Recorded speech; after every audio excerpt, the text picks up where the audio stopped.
Thanks for joining us. Thanks to the Federalist Society and the American Constitution Society, as well as the funding provided by the Ewing Marion Kauffman Society. Today's debate topic is what exactly caused the financial debacle.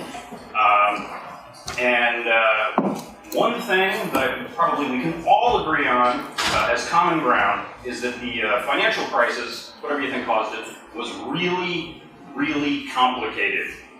And the economic columnist Megan McArdle once said, it's funny how if you get something as complicated a phenomenon as the financial crisis, the conclusion people tend to come to is that it reaffirms whatever they believed before the big complicated phenomenon. But we'll try to avoid those simplistic answers and hopefully learn something tonight. Our debaters will be Peter Schiff and Professor Richard Carnell. Peter Schiff is the founder and CEO of U.S. brokerage firm Euro Pacific Capital, bullion dealer Euro Pacific Precious Metals, mutual fund management firm Euro Pacific Asset Management, and global financial services firm Euro Pacific Bank. He's been interviewed by many media outlets and is known for his radically laissez-faire viewpoint. He's the host of a nationally syndicated radio show, The Peter Schiff Show, and recently took over the time slot of radio pioneer G. Gordon Liddy. Prior to the credit crisis, Peter Schiff tried desperately to warn his colleagues and retail investors of an impending collapse.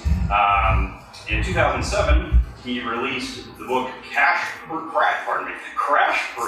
How to Profit from the Coming Economic Collapse, which sold over 150,000 copies. A compilation of his appearances, the YouTube mashup Peter Schiff Was Right, has been seen by millions. He has since released 5 more books, including the New York Times bestseller, The Real Crash, in which he warns that Washington and Wall Street learned nothing from the financial crisis and are setting the U.S. up for a currency collapse.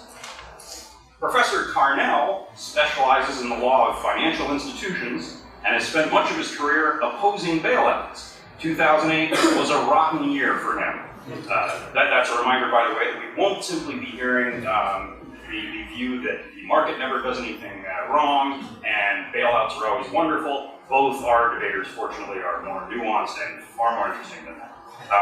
Professor Carnell served as Assistant Secretary of the Treasury for Financial Institutions from 1993 to 99. He played a key role in developing the Clinton administration's financial modernization proposal. As senior counsel to the U.S. Senate Committee on Banking, Housing, and Urban Affairs, he was architect and principal drafter of the FDIC Improvement Act of 1991, which tightened capital discipline on banks, required risk-based premiums, and ended too-big-to-fail treatment for 17 years. Professor Carnell also spent 2 decades on Fannie Mae's enemies list, and as a consultant to President Bush's Council on Economic Advisors, he helped persuade the Bush administration to demand enactment of workable mechanisms for handling the failure of Fannie Mae, Freddie Mac, and other government-sponsored enterprises. He's co-author of the leading textbook in financial institutions law and holds a BA from Yale University and a JD from Harvard Law School. And now, I'll go in alphabetical order, all 2 of our debaters, and start out by asking the very basic question that's the title of today's debate. Professor Carnell, what exactly was the cause of the financial debacle? Exactly. Well, I'm going to point in a broad brush way to part of the picture here, and then I want to speak in particular to banking regulation. Certainly the context in which the debacle occurred, and I use the word debacle because we're not just, what's of interest here is not just the crisis of 2008, it's what led up to it, and the combination of the mistakes there and the missed opportunities is part of what it really makes it a truly grand fiasco. So what we see in this decade is large federal budget deficits, loose monetary policy, and think about the consequences of loose monetary policy. Interest rates are lower than they otherwise would be. Low interest rates fuel borrowing, and that drives up asset prices. And in this case, asset prices were driven up to unsustainable levels. Low interest rates also created pressure for money managers to take greater risks than they otherwise would. Risks that they may in fact have felt uncomfortable about. But hey, if you're not going to be giving your investors a pathetic return by the standards that the investors are used to, you got to look and see, well, by intelligently taking more risk, can you get a higher, more respectable looking return? You also, with any sustained economic boom, there is a complacency that sets in. And we saw it here, for example, complacency about credit risk. Looking at borrowers from all the way from subprime borrowers up to large corporations through rose-tinted glasses. But let me speak more specifically about banking. Banking was only part of the debacle. It was an eminently avoidable part in most respects. The banking part of the financial debacle was, above all, a regulatory failure. Bank regulators had every single power they needed to establish and enforce high standards of financial soundness for banks. And if anyone has doubts about that, I encourage you to name a financial soundness problem confronting the banking industry that bank regulators lacked power to deal with. I have been issuing this challenge now for 4 years and have yet to hear a serious exception to that. Have yet to hear an exception to my statement. So regulators could have made banking a bulwark for our financial system, and instead it was a source of weakness. The regulators spent much of the last decade trying to please the industry. In some respects, that was enlightened, getting rid of regulation that doesn't make sense. But there was also a failure to establish strong standards that were necessary in the context of our system. Let me give you one example. Banks are held to standards of net worth that in bank regulation are called capital standards. So it's basically, but I'll use the term net worth. Net worth is the amount by which your assets exceed your liabilities, and it's the same basically as equity. So we have rules that talk about how much debt banks can take on in relation to their equity. Most people would be surprised to learn that the rules we have even now allow banks to take on $24 in debt for every dollar of their shareholders' money. That's very high leverage. You would not see it in a free market. It is made possible by federal deposit insurance and other governmental support for banks. Now, in practice, banks need more than 4 cents on the dollar of equity. But what we saw during the past decade was commonly about 7 cents on the dollar. So, or put it differently, about $13 in debt for every dollars of equity. Now, this level, which I'm saying in simple form as a 4% level, was set during the 1980s. After that, we had 2 decades of prosperity and record bank profits, and regulators never raised the required level. Now, think about this. In a free market with no deposit insurance, no prospective bailouts, no other government support for banks, what level of net worth would market participants expect? Well, it's going to be a lot more than 7 cents on the dollar. It's probably going to be more than 10 cents on the dollar, frankly, that would depend on the bank's business and asset composition. But a point like this sits very poorly with the industry. People want what they're used to.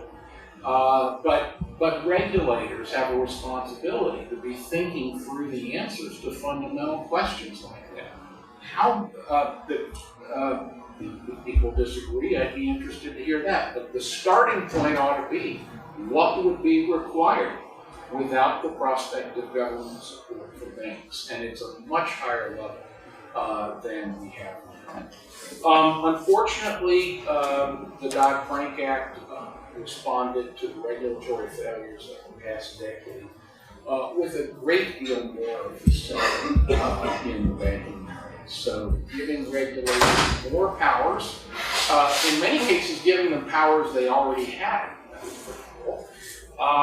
And it also entrenched too big to fail treatment. And I think it really could end up exacerbating the cycle of human loss. So we had a huge fiasco here, and I tend to agree that not much has been learned from it. All right, well, and so before I ask what exactly caused the financial debacle, the first question I have to ask Peter Schiff is, do you disagree with any of that? It sounded like a lot of what he's saying is that regulators and too big to fail bailout policies and federal deposit insurance and easy money policies were causes, and that sort of sounds like things you said. Yeah, you basically took some of the words out of my mouth. I was going to say that I didn't really hear much to disagree with, so it's going to kind of make it hard to debate if I'm agreeing with my opponent. But I can start out disagreeing with the moderator, because you said something that I disagree with, so maybe I can debate you. Well, you start off by saying that the crisis was complex. I think it was actually very simple. I mean, I'm not that smart. If it was complex, I couldn't have figured it out. It was because it was so simple that to me it was so obvious. And so, I can give you a quick synopsis or my explanation of why we had a financial crisis. The interesting thing is, what I'm about to say, I haven't really changed a word from my explanation back in 05 and 06 as to why we were going to have a financial crisis. And so, I would challenge people who would have an alternative version of what happened to say, well, where were you back then? I mean, if that was the case, then why weren't you able to forecast the crisis? Why does your explanation only work in hindsight? Mine work in foresight. And the reason that we had a financial crisis, and of course it was inevitable that we would have that crisis, was because of bad monetary policy, bad fiscal policy, and bad regulatory policy. I mean, all three of them had to do with it. And the biggest culprit was the Federal Reserve. The Federal Reserve deliberately brought interest rates down to stimulate the economy. But it really didn't stimulate the economy in that we got more factories, we got more production, we got more output. What the Fed stimulated was consumption, and the vehicle was housing. Because interest rates went down to 1%, it made it very easy for Americans to borrow money to buy houses, and therefore the people selling houses could raise their prices because people bid on houses based on what the monthly payments are. And the lower the payment is, the more you can afford to buy. And so housing prices began to rise. At the same time, though, the banks allowed homeowners to extract the equity. So even if you didn't buy a new house, your house became more valuable. And unlike the stock market bubble, you really were able to borrow out all that appreciation. You didn't have to sell your house like you would sell a stock and then spend the money. You didn't have to sell anything. You could just borrow against the appreciating value of your house and spend money. And a lot of people were doing that. And people thought they were rich. Many Americans acted like they won the lottery because they owned a house. In fact, many Americans stopped working because they didn't need to work. They owned a house. And so people were spending money we didn't have. The trade deficit was going through the roof back then because we were spending all this money on foreign products. Because we didn't, you don't create any products when your house is going up. So we were buying products from China, from Japan, and in exchange we were sending the world our dollars, which the world had nothing to buy because we weren't producing anything. We were just building houses and remodeling houses. But our creditors were taking the dollars and using them to buy mortgage-backed securities, Fannie and Freddie, because they wanted higher yields than treasuries, because the Fed had rates so low, so they took on a little bit more risk, although they thought there was really no risk. They thought that there'd be an implicit guarantee.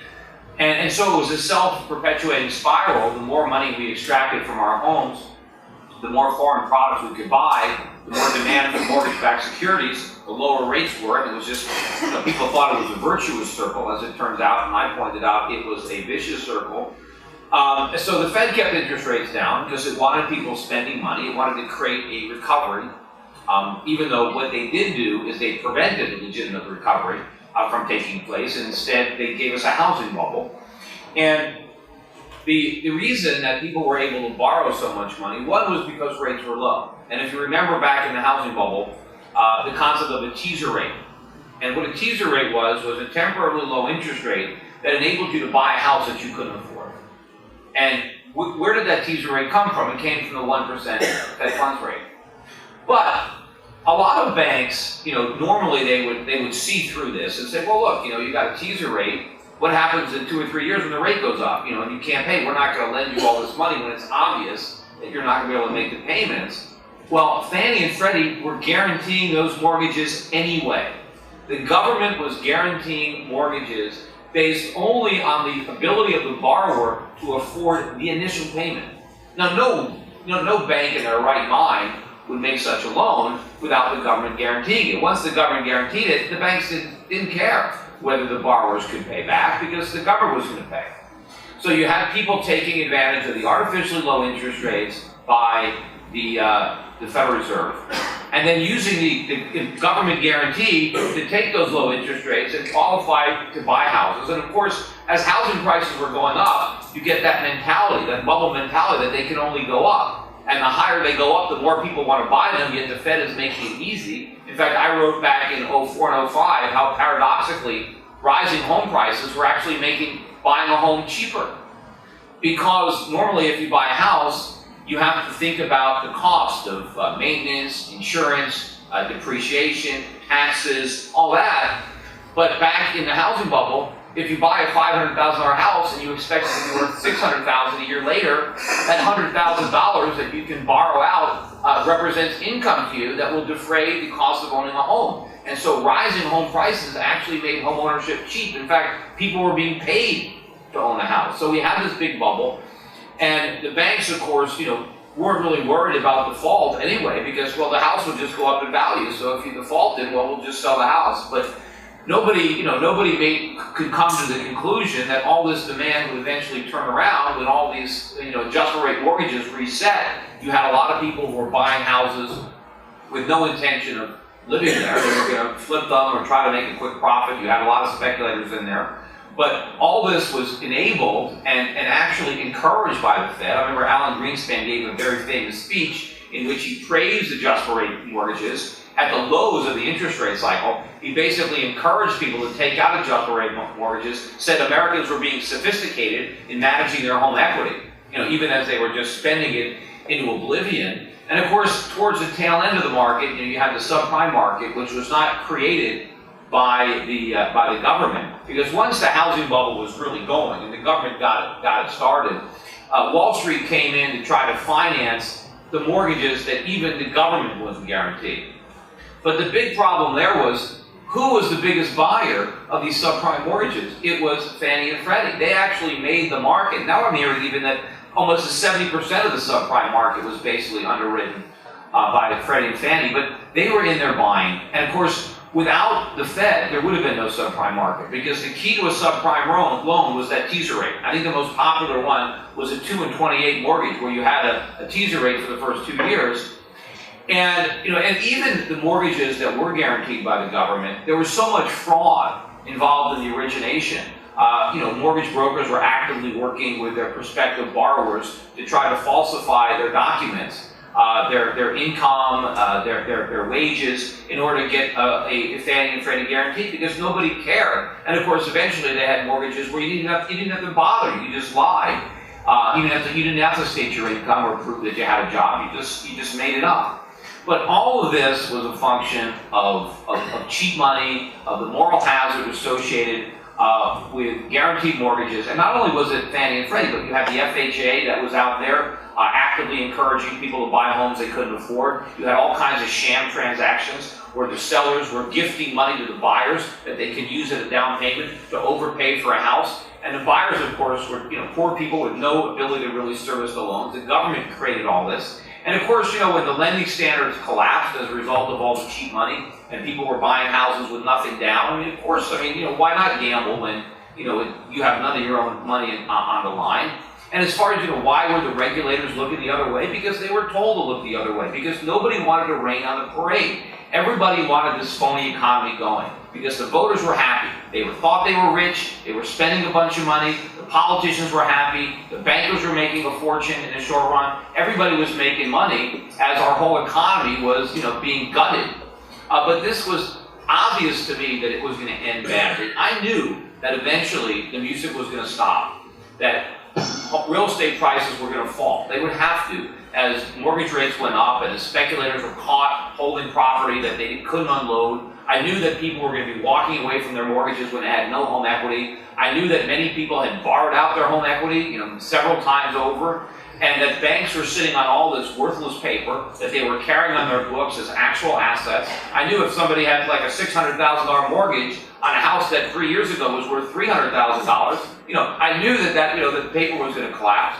And I knew that all the rating agencies I could see was obvious that they were rating stuff investment grade or AAA that should have been junk. It should have been obvious, but nobody really cared because of the environment that we're in. But again, this was all what the Fed did to stimulate the economy out of the recession of 2001, 2002, which also was a consequence of bad monetary policy in the 1990s. And the big problem is that when this bubble burst, and the collapse came, and as I said, I knew this was coming. I said, banks are going to fail, Fannie and Freddie are going to go bankrupt. This was obvious to me just intuitively. I didn't even have any window into the bank balance sheets. Just as an observer of what was going on, I knew that these banks would fail. I knew that Fannie and Freddie would go bankrupt just based on the small amount of capital they had and the enormity of the loans that they insured. And I saw how much real estate prices had gone up. I could look at a chart, and I knew if prices would go like this, they can go like that. But nobody believed that. Well, the problem is when this inevitable bubble collapsed, the government, Federal Reserve, acted as if nobody could have seen this coming. It came out of left field. This is a 100-year flood, right? Having nothing to do with our bad policies. And what was their conclusion? That we need more regulation. We had too much capitalism, too much greed, without any idea of how it happened. George Bush said that Wall Street got drunk. And I said, yeah, they were drunk and Main Street was drunk. But they didn't bother to try to figure out where the alcohol came from, why they got drunk, figure out that Alan Greenspan was the bartender. Instead, they gave the Fed more power, to liquor the country up with even more cheap money. Because I think that the crisis that's coming, that's the subject of my most recent book, The Real Crash, the crisis that's going to come as a result of this most recent round of stimulus, that isn't even over, unfortunately, because now they're about to launch QE3. But this crisis is going to be worse. The bubble that we have in the government, in the bond market, in the dollar, when that bursts, and when we have a sovereign debt crisis and a currency crisis, similar to what's going on in Europe, but only on a bigger scale, when we have that, then that's the end of the game. There's no way to postpone the pain anymore. We're going to have to live through it, and unfortunately, it's going to be excruciating because of the lengths that the Fed has gone to postpone it. And on that grim note, let's see, Professor Carnell, do you agree with all that? And if you do, I'll explore some more contentious areas, but it was basically a Fed-induced housing bubble. I think the Fed was a major influence, and I do think I would sharply criticize them as we have here. But I think we also need to, and you rightly mentioned the trade deficit. The trade deficit, by the way, had a not only were we spending money we didn't have, but the money was going to other countries that were holding on to it and reinvesting it in this country. So, for example, the government of China took China's trade surpluses. But they were investing it in mortgages and in treasuries. They weren't, it wasn't that they were building factories over there. I'm not, and the point I wanted to make was normally you'd think people are investing in our country, that's good. And, but the consequence of all that capital being available to invest was to further keep interest rates low. So we could be on a borrowing binge without Although I would say raising the price. Yeah, I would say it wasn't invested, it was malinvested. It went into the wrong parts of the economy. That's a fair point. It fed consumption, it fed housing. We obviously didn't need more housing, we were overhoused, and we have a glut of houses now. What we needed were more factories, more production to shrink that trade deficit, but we didn't get that. If the Fed had let interest rates rise in 2001, 2002, instead of pushing them down, we would have had a more severe recession, but we would have corrected some of those imbalances, and we would be a far healthier economy today. We would have avoided the housing bubble and the financial crisis, but for political reasons, the Bush administration, the Fed, did not want to allow a necessary but painful restructuring of the economy, so they screwed it up even more by compounding the mistakes with a housing bubble that exacerbated everything. I mean, if you thought that trade deficits were bad, in the 1990s, I mean, they went off the charts during the 2000s, and look where they are now. I mean, we're still running trade deficits of $500 billion a year. Were there regulatory fixes? I wonder, though, if I could respond to Peter here on 2 things. The first will be an agreement point, if I remember correctly, and then the other a disagreement. The first thing I want to emphasize is to pick up on Peter's reference to corrections. There is, and to put it in context, there is something about human nature that makes most of us want to buy during a boom and to be tempted to sell during a bust. So there is something in most people that pushes us toward buying high and selling low. And if you really want to buy low, sell high, you've got to discipline yourself to do something that goes against the herd mentality that seems to come naturally to us. So so booms and busts, I think, are built into human nature. And in any event, we see them repeatedly in economic history. And so part of what you've got to have is a correction. That is, when you have a bust, in order to have a healthy economy going forward, you've got to have the dead wood needs to get burned up. Instead, the political dynamics for a while now have sort of been on the notion, well, we shouldn't have pain. It's the government's fault if we ever have pain. I mean, the government has plenty of faults, but the fact is that there are going to be up times, there are going to be down times, and if you try to avoid the down times, you're asking for more trouble in the future. Here's an analogy.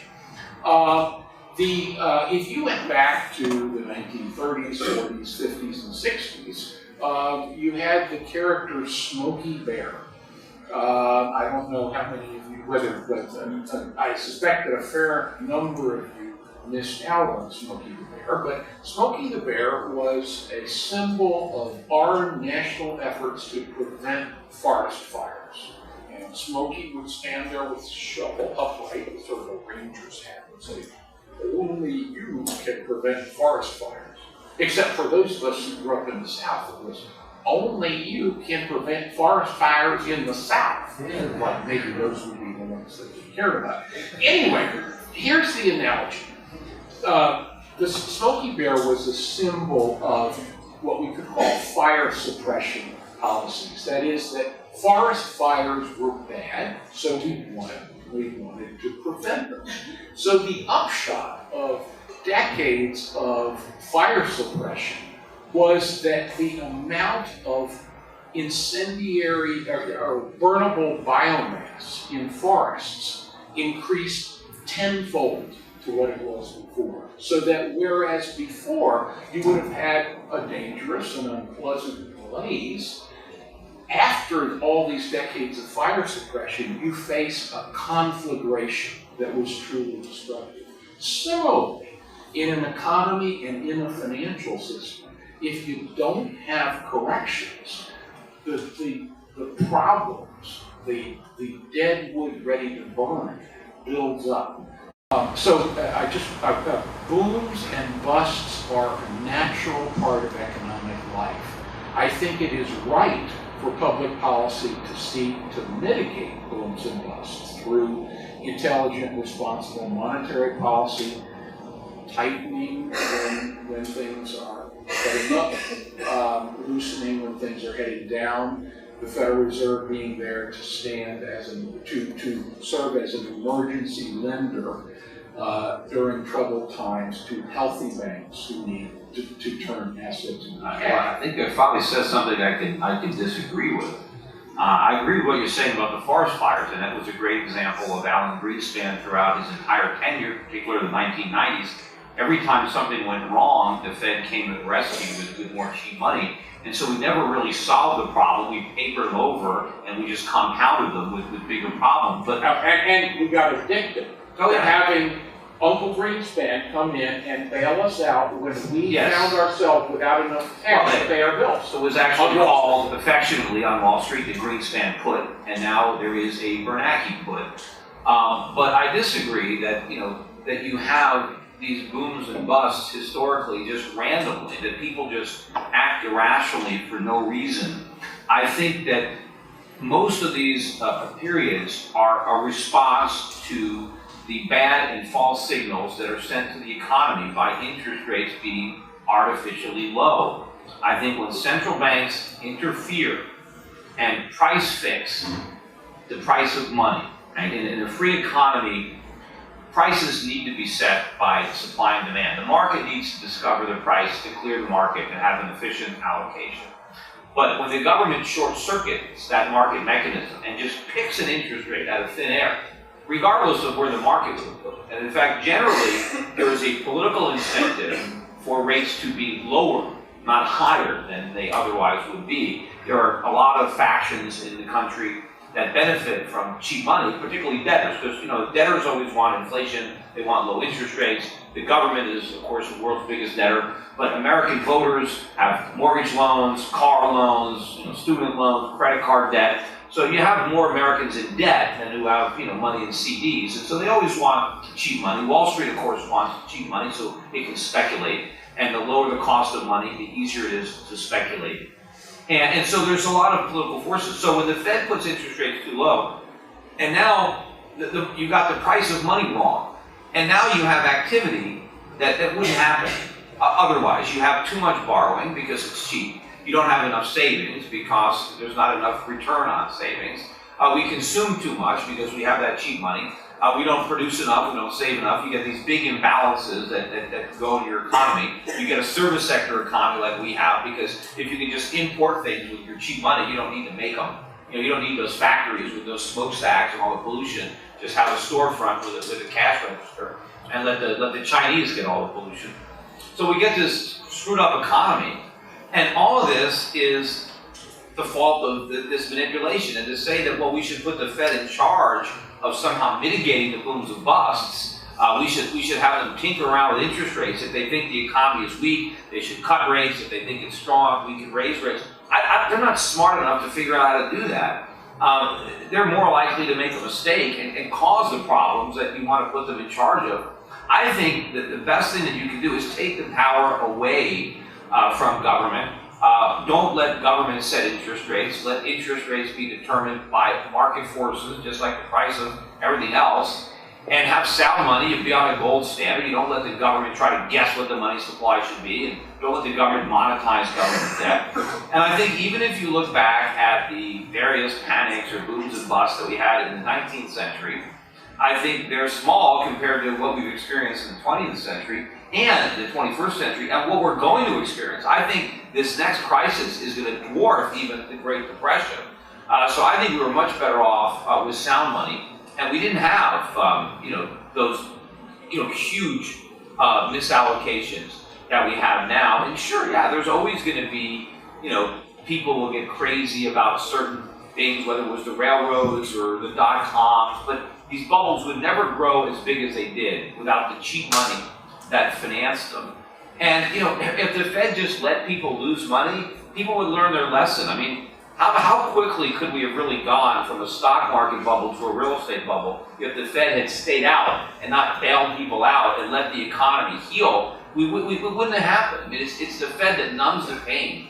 And so, you keep, it's like you strain your ankle, and instead of fixing it, you shoot yourself up with some kind of chemical so you don't feel it, and you can keep walking on it, but then, then you break it worse because, the Novocaine sent a false signal to your brain that your foot was fine, so you kept walking on it. Well, what you needed to do was, just get off your foot.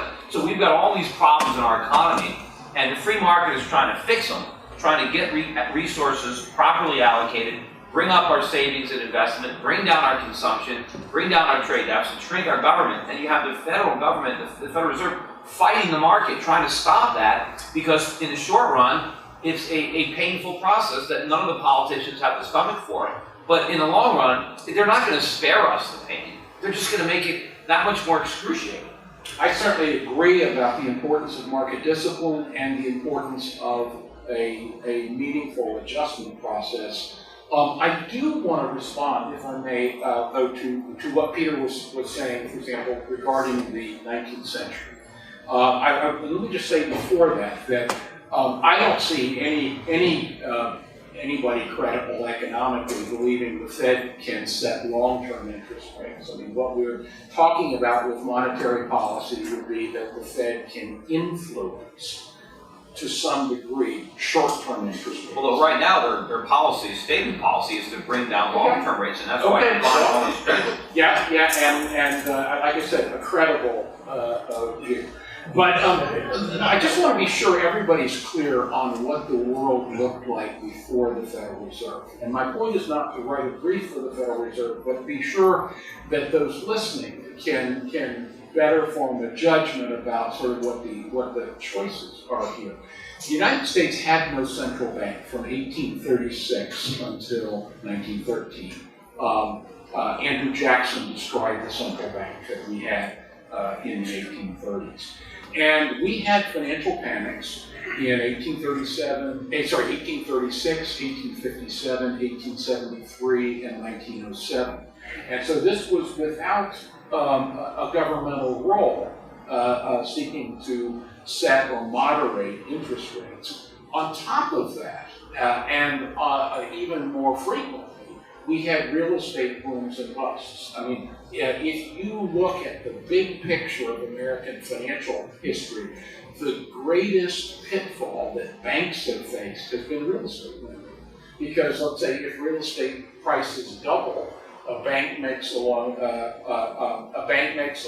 the borrower puts a 40% down payment down, and the bank figures, wow, we're really being prudent. We got 40% down payment, and prices go down where they were, and the bank gets clobbered. And there are specific, we could go into this later if you're interested, but there are particular reasons why banks are fragile. They're really fragile because they operate to a large extent on borrowed money. Their liabilities can go out the door in the next hour, whereas their assets are not so readily marketable. And there are other reasons too.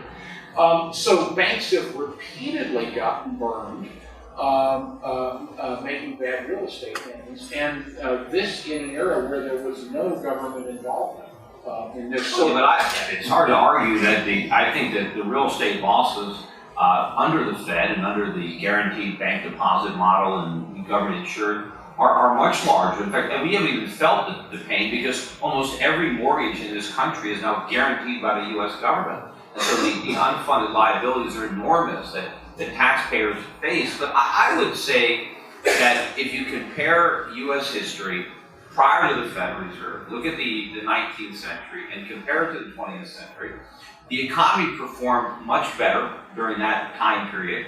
Certainly our money performed better. If you look at prices, prices in 1900 were about half of what they were in 1800. So money gained value. since we've had the Fed, the dollar has lost like 98% of its value. I mean, look, the Fed has destroyed almost all the value that the dollar had.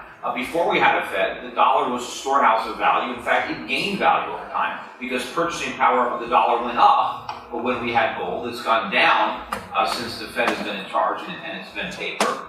And I think if you look at the wealth that was created, the rise in living standards, if you think about what we went through, the Industrial Revolution, all these immigrants coming into America from Europe, we absorbed those immigrants, we migrated our people from the farms to the cities, we created all these jobs, we created all this wealth without a central bank, without inflation. We created the middle class. I mean, people were coming to America from all around the world because of the wealth that was being created here without a Federal Reserve. In fact, I point out sometimes when I talk, people don't even understand this, but you think there's a lot of wealthy people around right now. Well, of the 30 wealthiest Americans who have ever lived, adjusted for inflation, only 3 of them were born after the Civil War. And only 1 of them was born after the Second World War. So a lot of wealth was created, but not just at the top. I mean, we created a living standard that was the envy of the world. I mean, the middle class was born out of American capitalism, out of a banking system that did not have a government involvement. The biggest problem in the banks is that they've socialized it, is that the government insures all the deposits, and so now nobody in America cares what banks do with their money because the government covers it. The banks know that you don't give a damn what they do with your money. And so everybody speculates, and we've turned over market regulation to the government. When we had none of this, people were very prudent about where they put their money. And banks competed with one another based on soundness. You didn't have this 6% capital. Nobody would put money in a bank that was levered up like that. I mean, but people do it now. I mean, I got plenty of money in Bank of America, even though I think they're insolvent. Why am I putting my money into a bank that I think is insolvent? Because the government told me that they got it covered. If it wasn't for that guarantee, I would put my money in a solvent bank. But now look at the moral hazard, because now that smaller solvent bank loses a deposit that it should have. And instead, the government directs my money into a bank that's broke. Well, the government isn't directing it, but people are responding rationally to the incentives created by government guarantees. I certainly, there's a difference between directing, which suggests a 5-year plan or something. And distinction without it. Anyway, I want to get into some distinctions myself. I certainly market discipline is important, and it has been a terrible mistake to see market discipline on the banking industry impaired to the degree that it has become. And people should be clear that there has been significant additional impairment over the last 10 or 15 years. If you went back and looked after the 1991 legislation that pushed back on too big to fail, you saw the difference in the interest rates that banks had to pay widen according to the credit quality of the bank.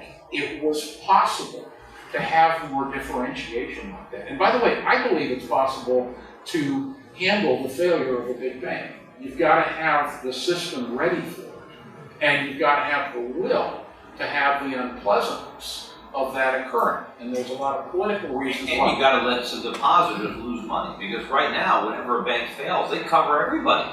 They cover the people whose accounts even exceed the yeah, that's implicit in my statement about bank failure is that insofar as they were uninsured, depositors would lose money. And basically, the orthodoxy represented by people like Secretary Geithner is that civilized countries don't, indeed can't allow a large bank to fail, that it would be too destructive.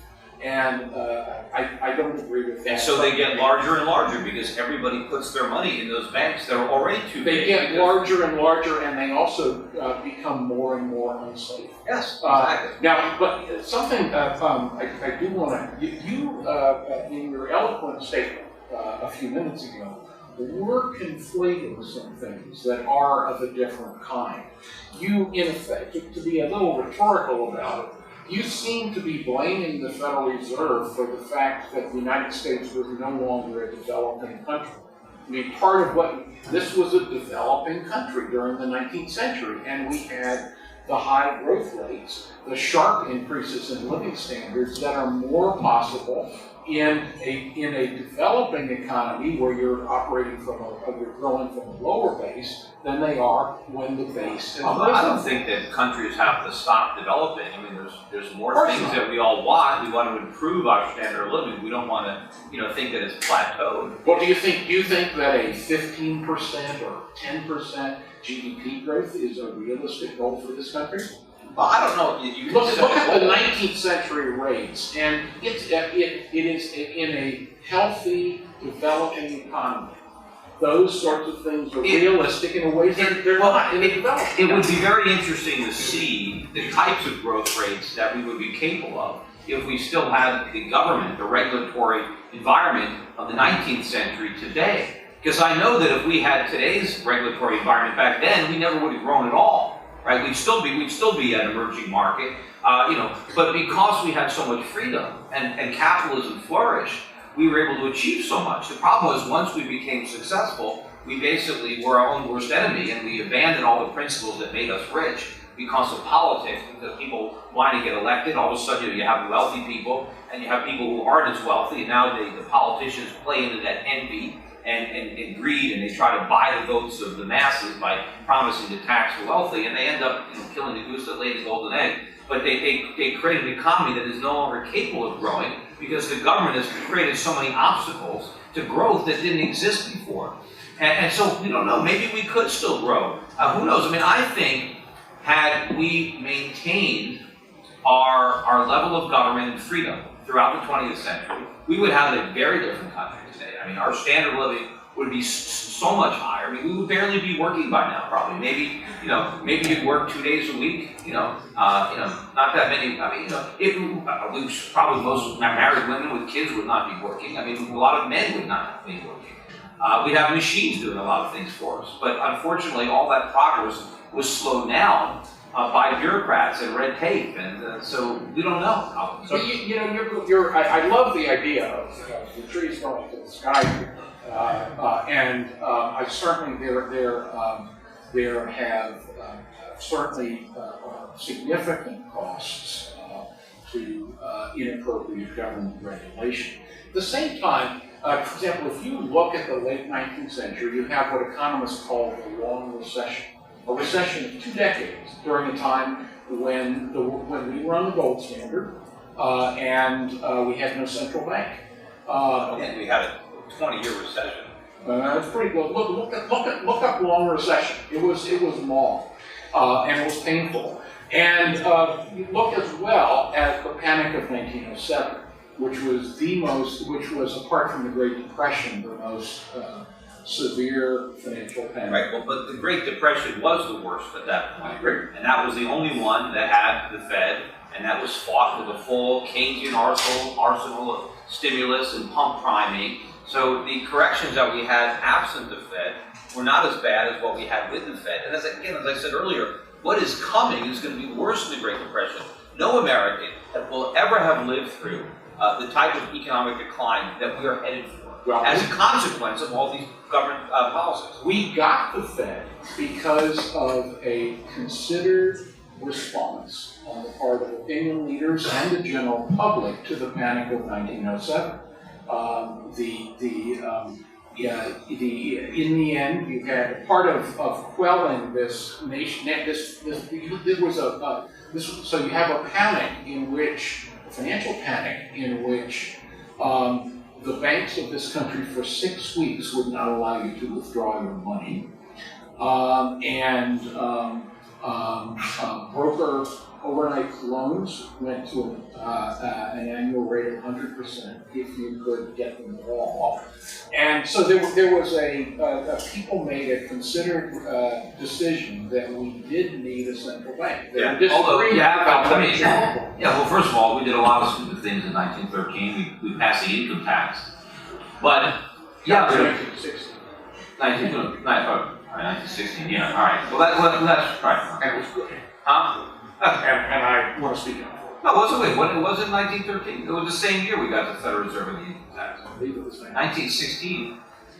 It may have been. It was the 16th Amendment, but I'm pretty sure it's 1913.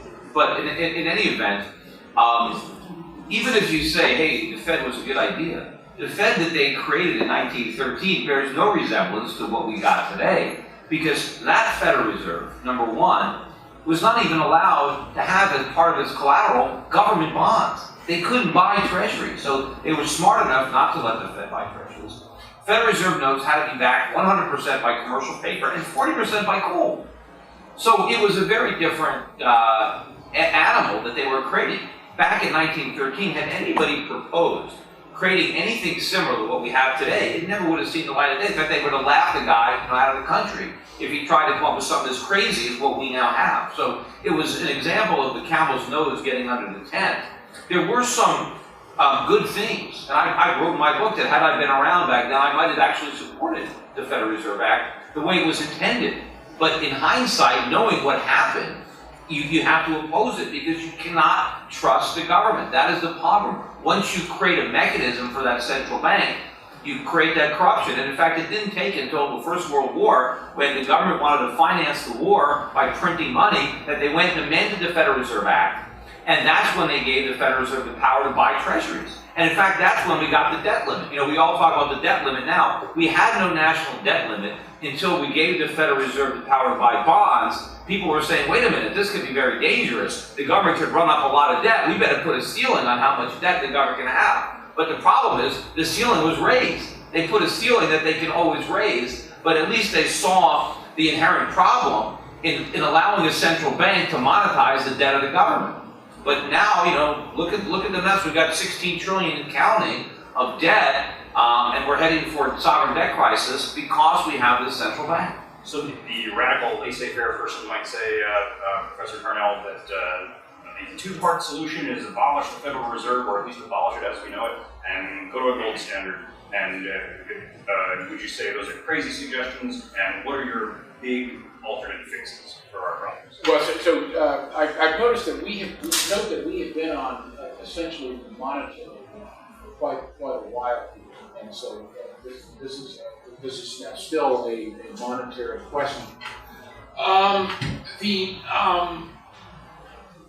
The gold standard has its appeal. There is something to be. There are incentives that public officials have to avoid pain and essentially to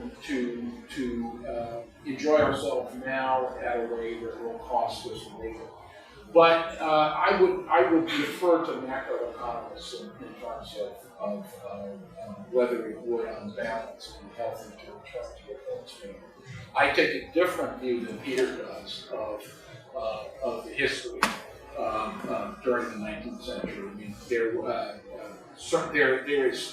there certainly was a perception people at the time of wrenching financial pain, and there's in addition, if you do not have a lender capable of meeting banks' need for cash during financial crises, financial downturns will be much more painful than they always would.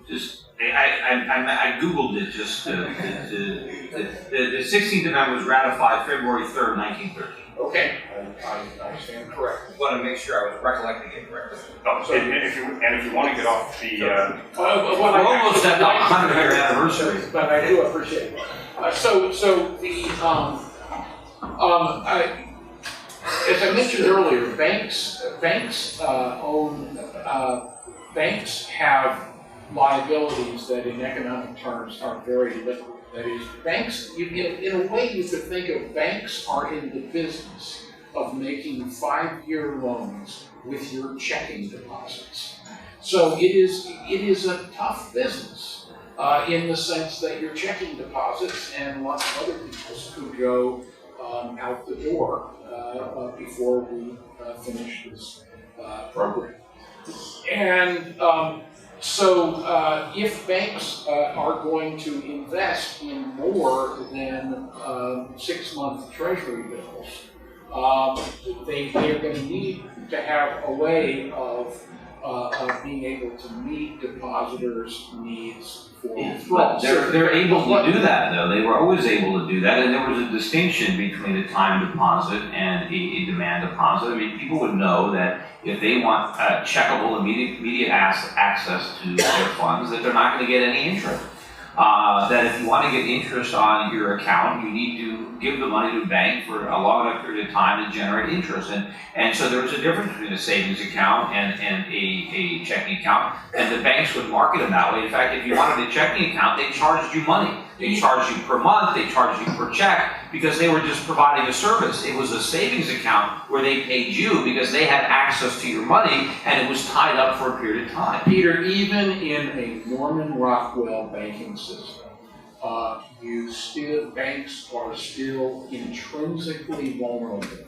Why? To runs. But no. It is the nature of banking. I don't think so. Banks, well, you're jumping in on me more than I'm jumping on you. And you are a radio programmer, and you did not grow up in the Deep South, so you are quicker and more coherent than those of us bookish individuals who went through our entire childhood being told that we spoke too quickly.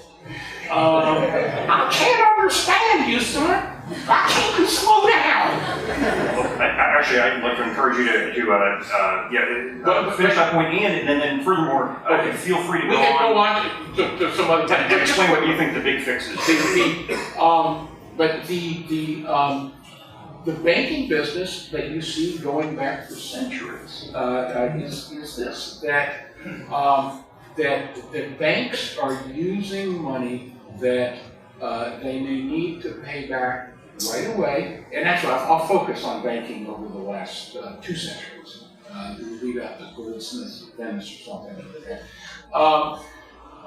Banks use money that could be withdrawn tomorrow or that could be withdrawn in a short time to make loans and other investments that have a longer life. And it's the loans that are particularly significant here. They're making loans is on the asset side of banks the most characteristic function. And it's also part of adding enormous value to society. And in fact, this ability to use checking accounts and, for that matter, savings accounts, a passbook savings account, the bank has a legal right to withdraw, require notice before you can withdraw, but no bank does. It would be like waving a white flag and saying, "We are losers over here. Give us notice."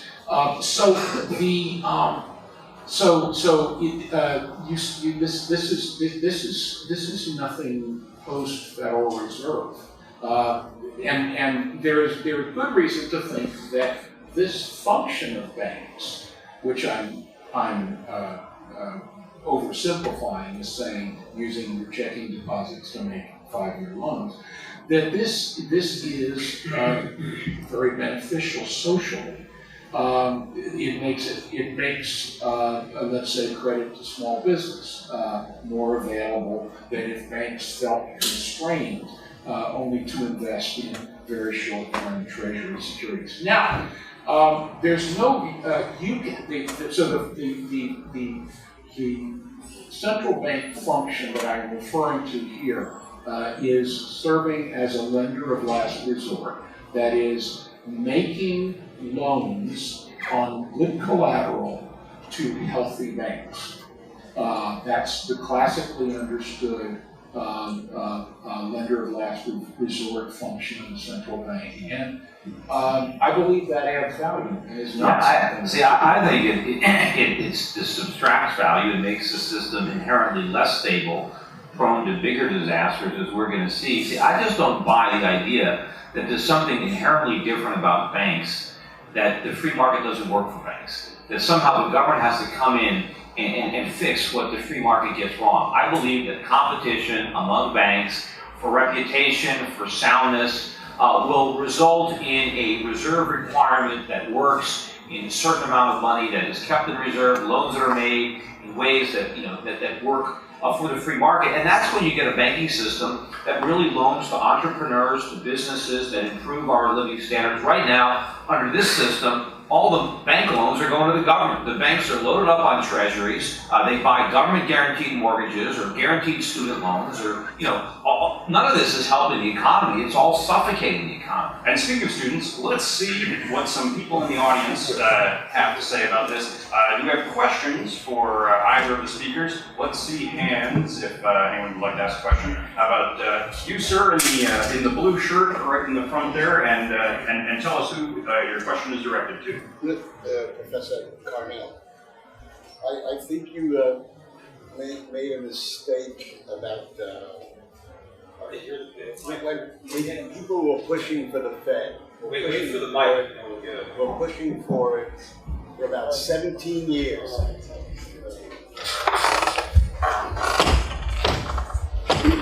The bankers were pushing for the Fed. Were pushing for it for 17 years. 1896 to 1950.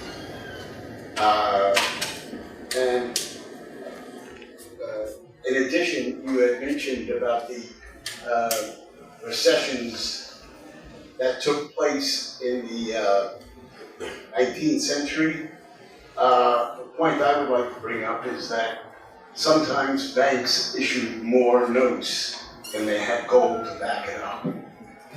Sure, well, I quite agree with that, and I am quite willing to accept that banks were seeking a central bank before the panic of 1907. But this was a classic example. We see many cases like this in American history where a crisis or a scandal brings about something that had been proposed before, but did not have sufficient support for enactment of this time.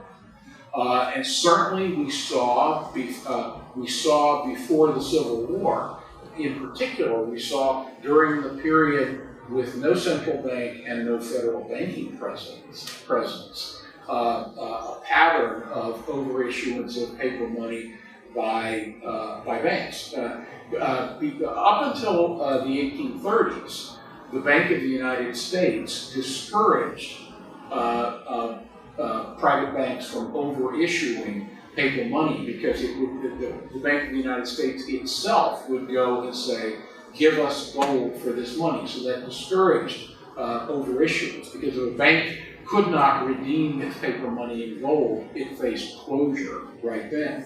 But from there, and then with the Civil War, we get the national banking system. The national banks were required to back their paper money 100% with treasury securities. And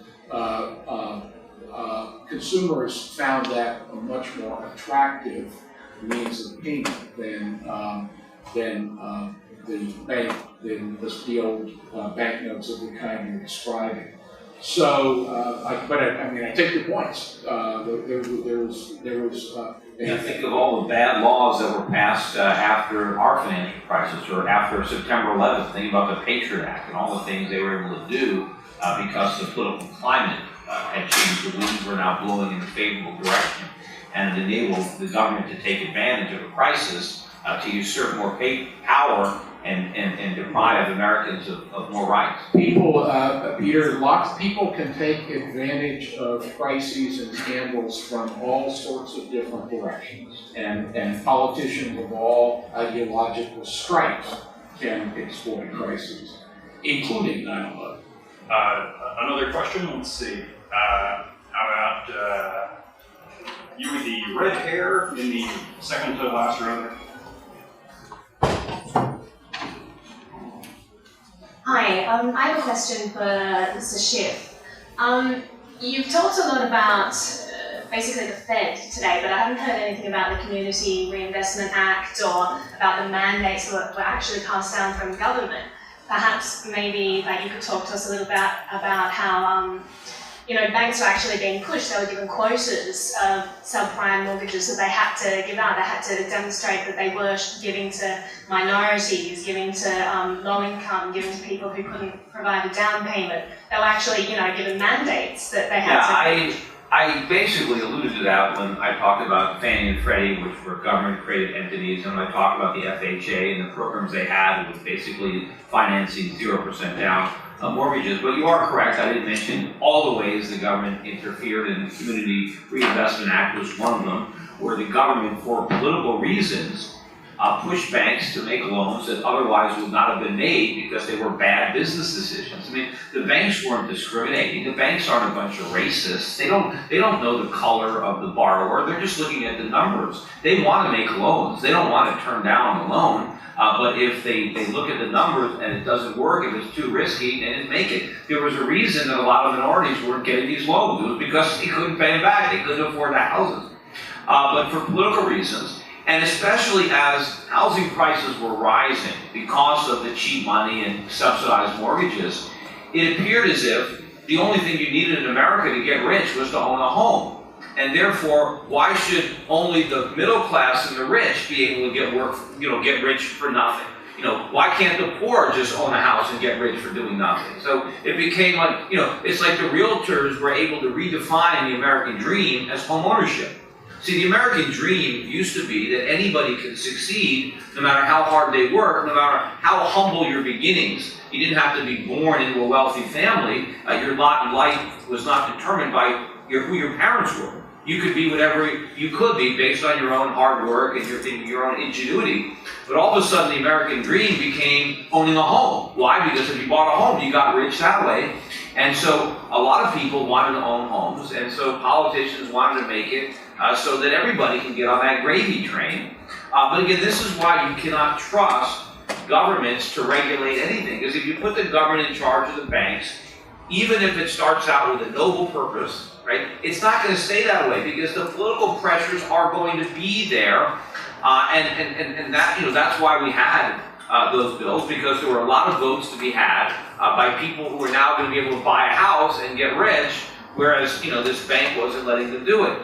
And that's why you talk about all the regulators. The regulators, no matter how many regulators we had, they were not going to rain on this parade. In fact, the executive at Fannie Mae, I forget the guy's name, but I actually saw an interview with him on CNBC, and this is way after the peak, and he said that they were going to reassess their lending standards at Fannie and Freddie, and they were no longer going to guarantee loans that they knew couldn't be repaid. That they weren't going to just look at the teaser rate; they were going to look at the resets. And he said the reason that we did not do this earlier, the reason we were guaranteeing mortgages, even though it was obvious that the borrower couldn't afford the payment, is that we didn't want to hurt the real estate market. We didn't want to interfere with speculation. They said people were getting rich buying houses they couldn't afford, and it wasn't up to the Fannie Mae to put an end to that. And yet, so they perpetuated it. I think Professor Carnell has an objection to. Yes, I would note, Peter, that you very eloquently are stringing together a number of different things, you didn't work the Fed, but a fair number of other things. Now, I want to go back to the Community Reinvestment Act and the issue of the question about whether the government coerced financial institutions to make bad loans. I have been looking among my papers here because I brought a copy of the Community Reinvestment Act with me, anticipating that this might come up, and somehow it seems to have gotten delayed. So I'm going to pass it down to Peter and ask him. Now you can just say it says whatever you want. Yeah. But anyway, the no lender was forced to make an unsound loan. The Community Reinvestment Act doesn't have teeth. Hardly speaking. It has gums, but it basically Sorry, can I interrupt there? I know I'm doing a Peter Schiff now by interrupting, but I mean, didn't it affect banks' rating and mean that they couldn't do mergers, they couldn't have a lot of the privileges if they didn't get a high enough rating, if they didn't show that they were, investing in minorities, giving mortgages to minorities? Isn't that teeth in a sense? The Community Reinvestment Act has two provisions. The first says that Congress says that regulators must evaluate an FDIC-insured bank's record of making loans to its entire community. The second provision says that regulators must consider the rating when evaluating applications by the banks to engage in things like mergers and acquisitions.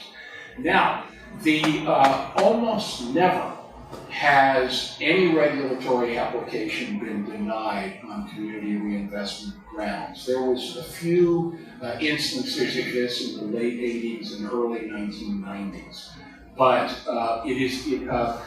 the bank regulators are not, none of them have enthusiasm for the community reinvestment. But the whole goal of the act, please, Peter, you're quicker than I am. I'm sorry that you paused. I thought I had an opportunity. we are, us warm-blooded mammals. We need to have some intake of air. But I like your enthusiasm.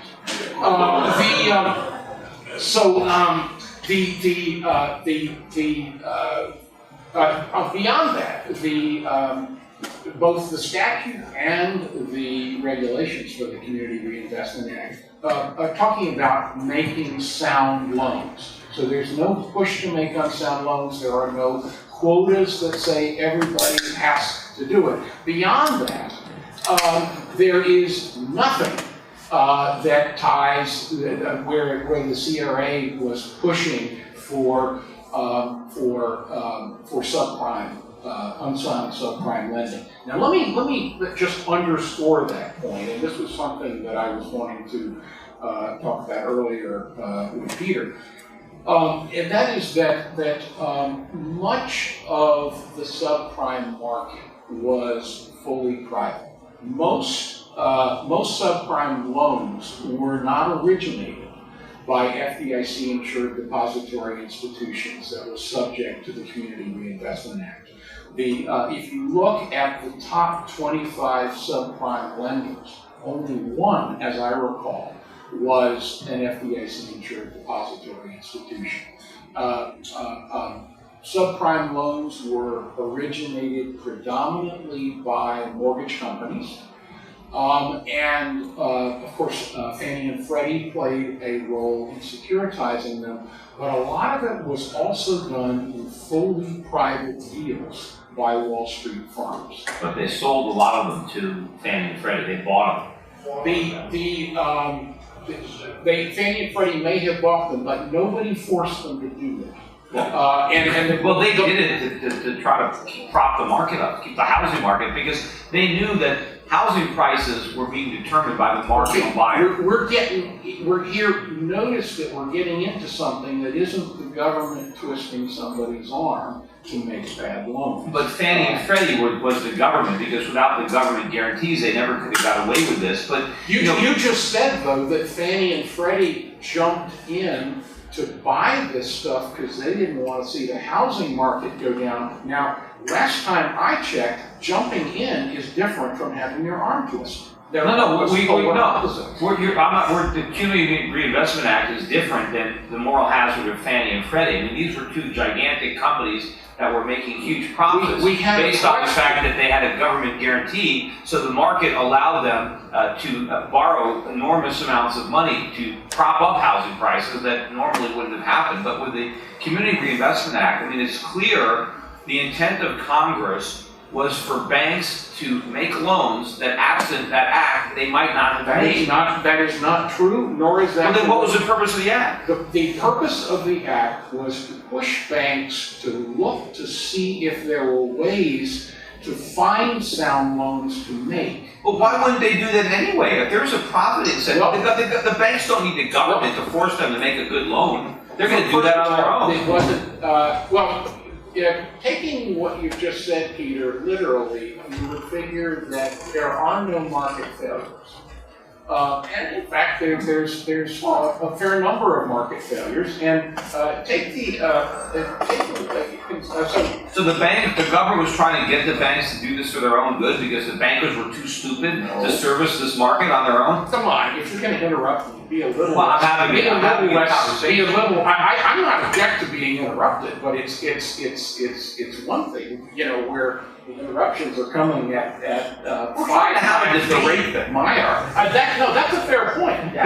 But a debate requires an ability for even the southern-born sluggard to get his halting ideas out. To add a little structure, we should probably actually just have a couple of interruption-free closing statements about what you think the big changes should be to prevent future disaster, in essence. So if you give us, in fact, if you give us just like a 1 or 2 minute bullet point list of what you think needs to be different to prevent catastrophe, what should we do?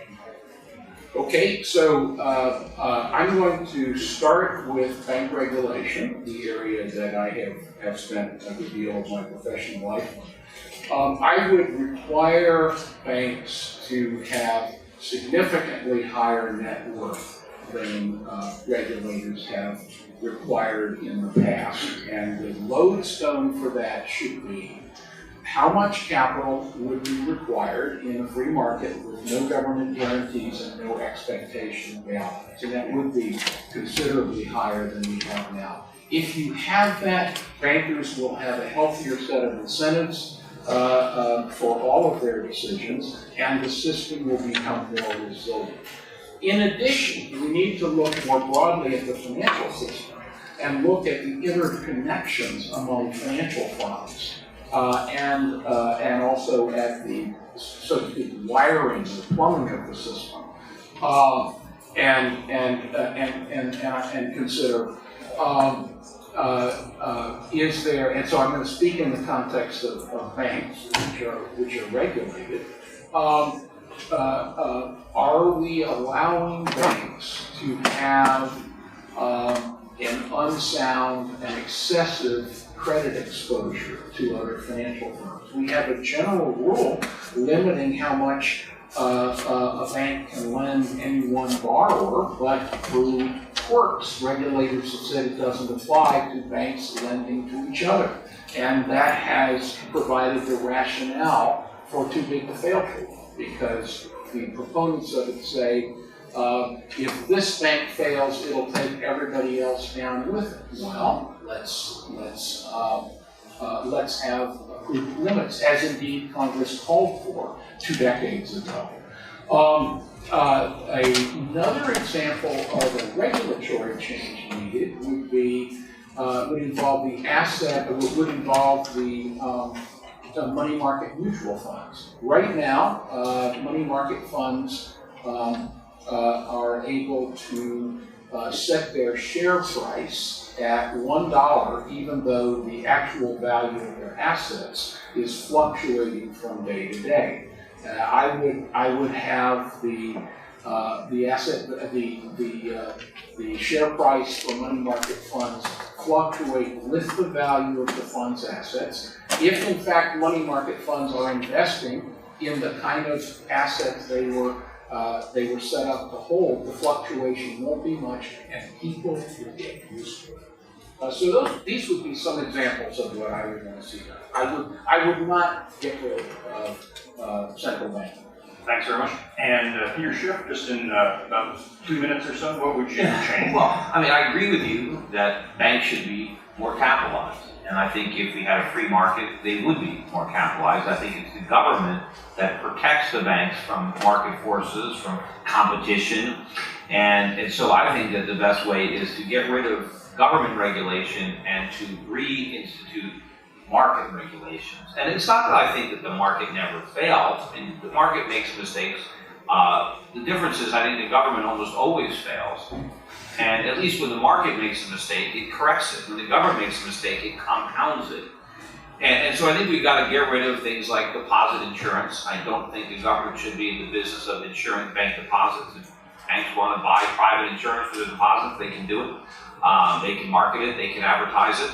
But I want banks to compete with one another over the safety of the institutions, over the prudence of their lending policies, of their balance sheets. I don't want the Federal Reserve, as I said, price fixing interest rates. I want the market to discover the true interest rates so that we have a proper balance in our economy between savings and investment and consumption and borrowing, so that we don't have a distortion, so that land, labor, and capital go to where the market needs them to go, not where the government wants them to go, because that way we don't have a properly balanced economy. So I think we don't necessarily need to abolish the central bank to achieve that end. I mean, we can rein it in and maybe restore it to its original purpose when it was first created. But I do believe that we would improve our monetary system if we went back to a gold standard.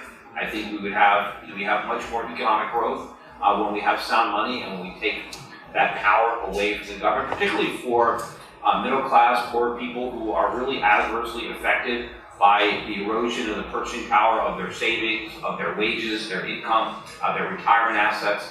I think if we have sound money, we'll have more economic growth. We have to learn from the mistakes of the bubbles of the past instead of constantly repeating them. And I do believe that in a free market, profit opportunities will be met. If there's an opportunity to make profits there, banks or any other business, they're not dumb enough to let it go. And if a bank is not making a loan, there's a valid reason for it. And the government shouldn't try to encourage a bank or anybody to make an investment, to do something that absent a government incentive, they would choose not to do, because all that does is create big mistakes that ultimately have to be corrected down the line. Those corrections become very painful, which unfortunately opens up yet another window for the government to come riding to the rescue of what is perceived to be another market failure, but what is really a government failure, and then we just get more government, and the process gets worse and worse. All right. Thank you very much to everyone who came to hear this.